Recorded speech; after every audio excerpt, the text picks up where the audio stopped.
Vamos lá. Aqui o que está escrito aqui.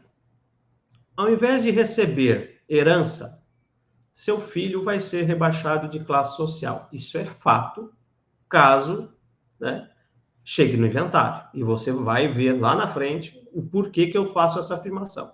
No entanto, se você não souber do que eu tenho para mostrar aqui hoje, ou seja, no final da palestra você vai saber exatamente como evitar essa situação.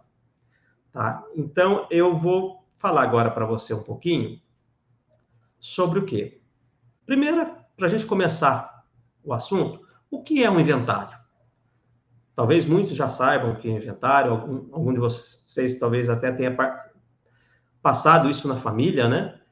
Mas o inventário é um procedimento, tá? Que toda e qualquer pessoa, quando ela vier a faltar e ela tinha algum patrimônio no nome dela, patrimônio, o que pode ser patrimônio? Pode ser casa, imóvel, pode ser um sítio, um terreno, uma aplicação no banco, um carro, tá? Dinheiro, ok? Tudo que está no nome dela. Então, a partir do momento que estava no nome dela, a pessoa deixou de não estar mais aqui, para transferir esses bens, essa titularidade, essa propriedade para os herdeiros, precisa fazer o inventário. Tá? Não tem outro jeito. Tá?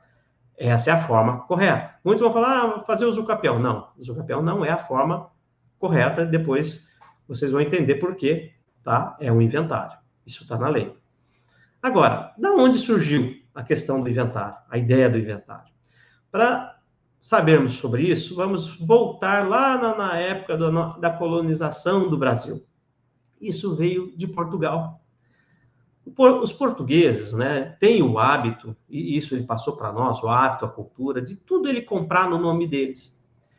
E comprar, guardar, segurar, e automaticamente aquilo vai passar para o filho e vai seguir.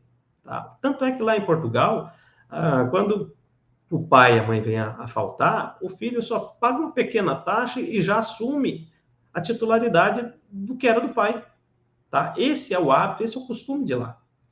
Acontece que aqui no Brasil, quando os portugueses vieram, o exemplo disso, por exemplo, os portugueses vieram aqui para o Brasil, eles fizeram a divisão das terras. Qual era o nome que eles deram para essa divisão? Capitanias hereditárias, não é verdade?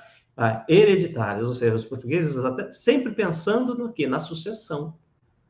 Uma vez que você adquiriu, aquilo ali tende a ficar o quê? Na família, de pai para filho, neto e assim por diante, ok? Só que aqui no Brasil foram criadas algumas leis, algumas adaptações, e o inventário, hoje, para se passar a propriedade que estava no nome de quem veio a faltar para os seus herdeiros, como eu já disse, precisa fazer o inventário, mas também precisa de um advogado.